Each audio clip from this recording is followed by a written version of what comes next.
Friends, hello, welcome back. How's everyone going today? Oh, I was just looking at our stub balance. That's funny stuff right now. Today, we're going to give you guys a market working tips video on how to make stubs. Meanwhile, we are currently sitting on 961 stubs. But no, the reason we do that is because of how many we're consistently buying and selling players. And it is when we record these videos in the morning. We usually try to, oh, there's a Rendon gone. Now we got 13K, but we normally try to go out and sell our players in the afternoon and the evening. That's when prices usually go up for players, so we wait till then to sell them. So we're kind of sitting on a bunch of players we don't need right now, like multiple Rendons, for example, there. But personally, I'll go out there and I'll spend every dime I have on players when it comes to buying and selling. You got to spend coins to make coins. You can always get them back when you sell those guys. And again, use it short term, especially in cases like this, where today we're going to talk about one of the easier ways where you really ain't going to learn the prices too much. You don't have to have a deep understanding of every single player in this game and follow it too much, where you can just easily go out there and look at the little green, as we see on Manny Machado, the little green inside edge notification there, or in the case that we're worried about today, the little red one. There was a red one on, I want to say, what, Devin Williams had one. Devin Williams with the red downgrade. Now, the little inside edge thing, all it really means is that, you know, for that particular day, that player's got a downgrade in this category or that category. And it really doesn't, you know, at the end of the day, their overall doesn't change. When that inside edge thing goes away, the player's overall is back to normal, or they get a boost on their inside edge.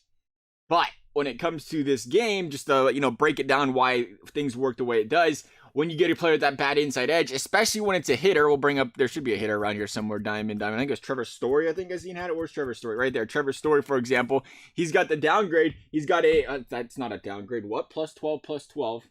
What? Hello? Uh-huh. Okay, then. Yeah, all right, plus 12, plus 12. And they're like, how about a downgrade?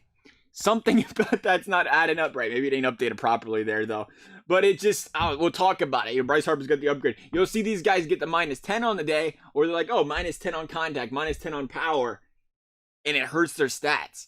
And the reason these players are going to go down on those particular days is because, yeah, they're going to have a high overall, but there is people every single day going out there looking to buy a new diamond, pick up a new player, and when they see a guy with that inside edge that's downgrade, like, I don't really feel like buying a guy right now.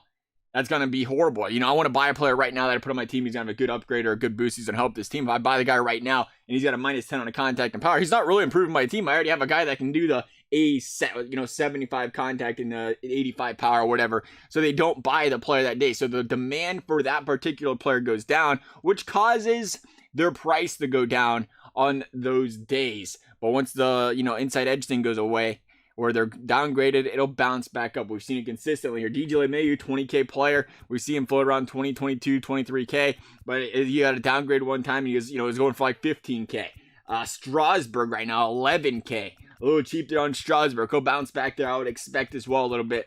Trevor Bauer there for a bit. He had, I don't even get a downgrade. I think he just went down from a price perspective. Was like 17K back up to 20. Got a couple of those bad boys in there, loaded up on him. Frankie Lindor, I don't know if I want to touch him still. I'm a little bit nervous about that until he bounces back there. I'm getting a downgrade on the diamond.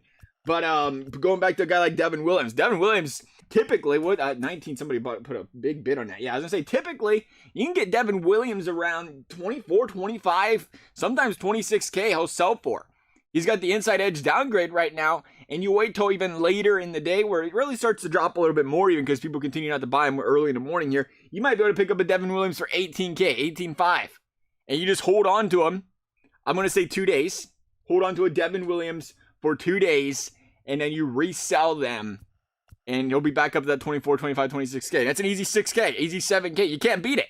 An easy 7K for just holding on to a player and using them for a little bit. I'll try to bring up some examples here in our previous thing. Who do we got here? Who do we got? I want to say Matt Chapman was a good example in there. You know, we bought him 13K, sold him for 21K. Now, this is what, a week ago now. So be careful with those prices when you're looking at what we bought and sold. Your guys fluctuate consistently. But the prices do fluctuate too, so you got to be mindful of that. Be careful of the dates there. You know, like we said, we got the Trevor Bauer when he's 17K. Went out there and sold that puppy back when he was around that 21, 22K. DJ LeMahieu again. Some of these guys have gone down and not come back up. That's why, again, it's important that we try to stress selling those guys when you get the chance.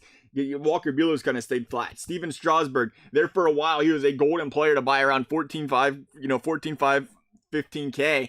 and you could sell them for 18, 19K, but players fluctuate. That's why I say, if you just go by the easy inside edge game here, that is the way to go. I remember Jose Abreu. Can you believe that guy was actually, you can now because he got downgraded, but he was 14K. Bad inside edges. Like, let's scoop a couple of those bad boys up. You can see just not that far before that, he was selling for 22.9. That's a, 8K profit?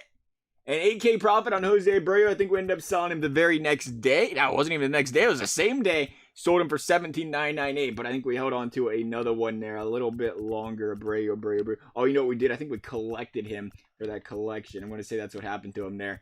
But it's just... Oh, no, he's not. He's right there. 23.99. So what was that? The 25th. We bought him on... we're going to try to...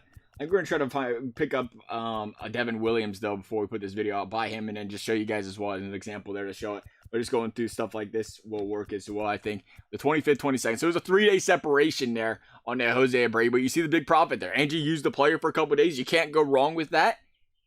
And I think it's an easier way for people. Even I know a lot of us have 10, 11K stubs laying around. You can pick up even, you know, the Aaron Nolas of the world if they're an 8K on a day, 8K, 7,500. They'll go back up to 10, 11K. Profit's not as big, but it's there.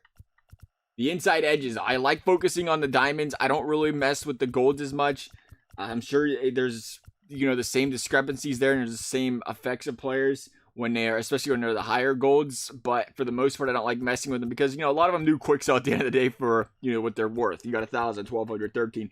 There's not a big profit there, but there is a profit. If you want to go down that route, feel free to do so. I just think that's one of the easier things to do. If you want to pick up a good player, you sit them on a roster for a couple of days, sell them down the road, you go with the inside edge. All right, so real quickly, we did indeed Devin Williams right here, sold him 27K. As we mentioned, we went ahead, bought him on the 3rd, 19,802. That was the second last day there. It was red there. 19,802, 27K. Just to keep in mind there, 27K. That's, again, 8K on the profit there with Devin Williams. Easy as can be there. That is it for this video, though, guys. As always, I hope you guys found it helpful. Thank you guys for watching. We'll see you next time.